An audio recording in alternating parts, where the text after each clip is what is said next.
Welcome Leica fans and lovers of Leica cameras.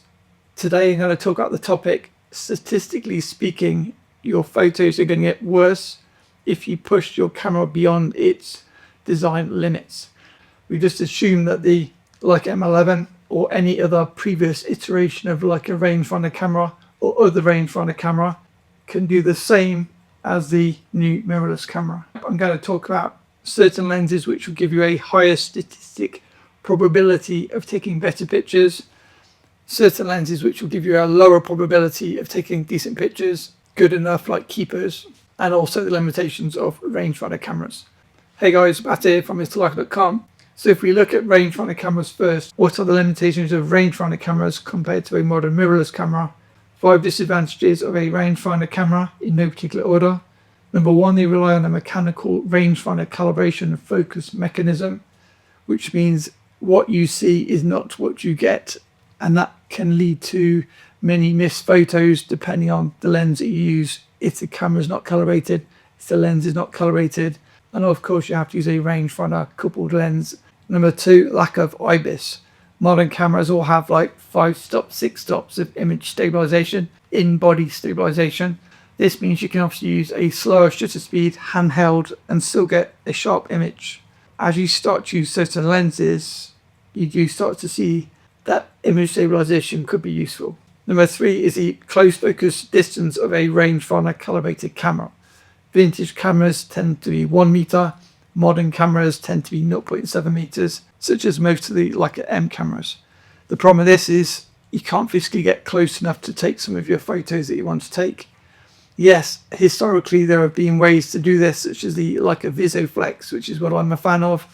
Some lenses have got close focus adapters, things like that, but standard rangefinder cameras are not great at close focus photography. Number 4, you've got an optical viewfinder, so different to a mirrorless camera where what you see is what you get. With rangefinder cameras, you need to have your frame lines showing in your viewfinder so you can correctly compose for the lens that you're using. Modern M cameras have got 28mm through to 135mm. Older like M cameras such as the M3 only got 50, 90, 135. And finally, number 5, most rangefinder cameras don't have a built-in diopter. Strange enough, older Leica cameras do have built-in diopters, many of them, such as a lot of the Leica 3 cameras, whereas modern like M cameras don't, and then you have to add little screw-in diopters such as the Light Lens Lab 1.4 magnifier that I use. Why is this a problem in 2025? Well, if we're using a mirrorless camera, we can just do like 10 times zoom, set your diopter in camera, and you got perfect vision every time. So those are the 5 limitations of rangefinder cameras, and it's the same whether it's a vintage rangefinder camera or a modern rangefinder camera.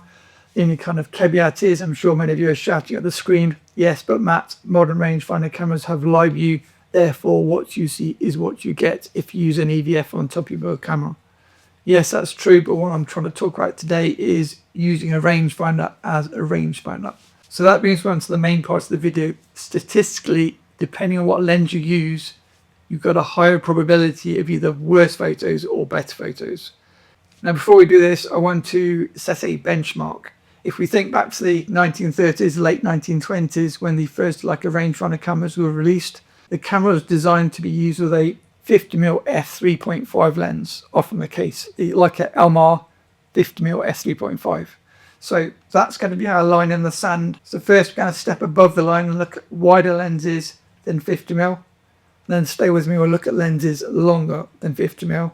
And then I'll cover the anomalies at the end. So first, lenses wider than 50mm. Popular choices for Leica M cameras is obviously 28mm and 35mm, as many Leica rangefinder cameras have those frame lines, especially the more modern Leica M cameras. Now, assuming you're going to use a lenses that say f2.8, you've got the benefit of the same or greater depth of field than a 53.5 lens. Most lenses will be in focus when you take pictures because there's a much greater depth of focus, which means if your rangefinder is out of calibration or your lens doesn't quite line up with your camera body, it doesn't matter. You won't see the issues, the flaws in the rangefinder system, and you'd be very happy getting nice sharp pictures. Number 2, wide lenses are easy to use at slower shutter speeds, so you can probably shoot at a 50th of a second or 30th of a second. And if you lock your elbows in like you would normally do if you're trying to take a shot, or lean up against the wall if you're trying to use a slower shutter speed. So the beauty of wide lenses is you can use slower shutter speeds and still get sharp, shake-free images. Third benefit of wide lenses, if you're using a 28 or 35, depending on the camera that you're using, that frame line will fill your entire viewfinder of your Leica M camera. That is very rewarding because it's nice to see the whole viewfinder when you're taking a picture, rather than some tiny little frame in the center and the rest of your viewfinder is wasted. So I think 35mm especially is very rewarding, say for glasses wearers if you're wearing glasses, and maybe 28 if you're using modern, say like an MA or something like I use. Now, it's not all good news. Problems with wide lenses, 28mm, 35mm, as we take as examples. Even if you take photos at 0.7 meters, when you look through the viewfinder, because of a wide lens, it's not actually that close to the thing you're trying to photograph. So the biggest limitation for me with wide lenses is you physically sometimes can't get close enough to the thing you want to take a picture of. And it's quite difficult to fill the frame with a wide lens if you've got, say, one subject, like let's say you're doing a portrait. Great for environmental portraits, we've got lots of space around the person's head, but not so great if you're trying to do a tight head crop. It's pretty impossible. If you compare that, say, 28mm SLR lens, SLR lenses often go to maybe 0.25 meters compared to 0.7 meters with a rangefinder camera. So you can really see the difference in terms of usability. Wide lenses are particularly good on SLR cameras because you can get so close. Now, what about wider than 28mm lenses? So if you're getting wider than 28, such as 25, 21, 50mm, for example, those give you all the same benefits as the 28mm and 35mm. So it's easy to get sharp photos. It's easy to get shake-free photos. It's actually even easier. You've got the same problems where you can't get physically close enough, but you also have the disadvantages now. You don't have the frame line in your viewfinder, so you need to buy an external viewfinder, clip that onto the top of your camera to be able to compose your shot. The one benefit is because pretty much everything's in focus. If you're using, say, a 15mm or 21mm lens, you really don't need a rangefinder. Then you can use cameras without rangefinders, such as like MD, MDA, MD2. Not the topic of today's video though, because today we're talking about rangefinders. So those are lenses wider than our 50mm benchmark. So now let's look at lenses longer than 50mm. So common lenses for M cameras, you've got 75mm, 90mm and 135mm. Now this is where things change. Historically, you took nice photos, they're all sharp, there was no shake, everything was great. You switch to a new lens, let's say you got a nice new 75mm lens because some YouTuber said it was great. You buy a 75mm lens using the same camera, using the same shutter speed, but now you're going to use a 75mm lens at, say, f1.4. You get your photos back, we're shooting film, you get your photos back and you check your pictures. Number one, your photos are not sharp, there seems to be a bit of motion blur. Number two, your photos are not sharp because you're missing your focus. If you then do the same with a 90mm f2 or 135mm f2.8, the same problems occur. There's a high chance you're going to misfocus your image, and it might be the lens is not calibrated to your camera. It might be that your camera's not calibrated, but you've never noticed it because you've always used wider lenses, and it's such a depth in focus when using wider lenses, you don't notice the lack of calibration. The camera might be fine for a 35mm or even a slow 50mm, but as soon as you put on a faster long lens, you'll instantly see the problem. So the problem with lenses longer than 50mm is number one, shallow depth of field, which is a high probability you're going to misfocus your image. Number two, you're going to need a faster shutter speed as the lenses get longer. This is something I've noticed in my own photography. I've been using 135mm a lot recently with a VisoFlex. Even though I can see perfectly with a VisoFlex, I was getting a bit of motion blur because I was even using a 200mm. They're all a little bit soft because there was just a little bit of motion, because obviously a longer lens, a small movement in the camera gives it a lot more movement at the other end of the lens.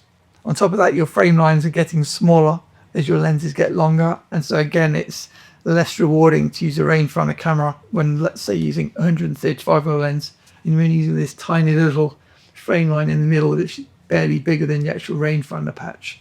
So those are the problems with longer lenses. The benefits of longer lenses is number one, finally you can get closer.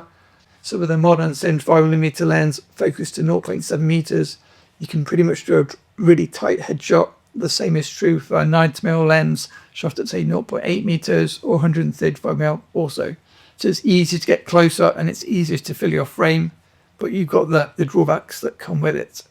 Now, to finish off, we've also got fast 50mm lenses that I mentioned. Now, fast 50mm lenses are pretty common in 2025. Everybody wants a fast 50 1.4. The same problem is true with, say, 75mm lenses. If using ultra fast lenses on your rangefinder camera, there's a very high probability that your camera lens combination won't be calibrated and therefore you'll miss your images.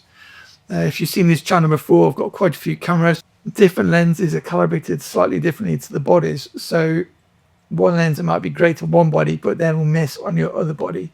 And so with all that said, I think the sweet spot for Leica cameras is using a 28mm or 35mm lens at, say, f2.8 to be safe, maybe f2.8, f4, and then you can take sharp photos, shake free, use your full viewfinder, and everything's great. I know this is true because I used to use the Leica M240. I remember my rangefinder was out of calibration and I didn't have time to send it back to Wetzlar to get calibrated. I wrote a blog post about this. I'll put a link below to the blog post if you want to get more info on anything Leica and film cameras. I used my Leica M240 with the Voigtlander Color Scope R 35mm f2.5. I used it at f4 for nearly 9 months, and that gave me enough depth that even though my rangefinder was out of calibration by a bit, I was still able to nail my shots every time. I wouldn't use a 50mm or longer lens on a camera that you know isn't quite calibrated, because as I say, there's a huge chance you're going to miss your focus. Let me know in the comments what is your favourite focal length for rangefinder cameras. To see more Leica videos, check out my playlist, and as always, huge thanks to my amazing patrons.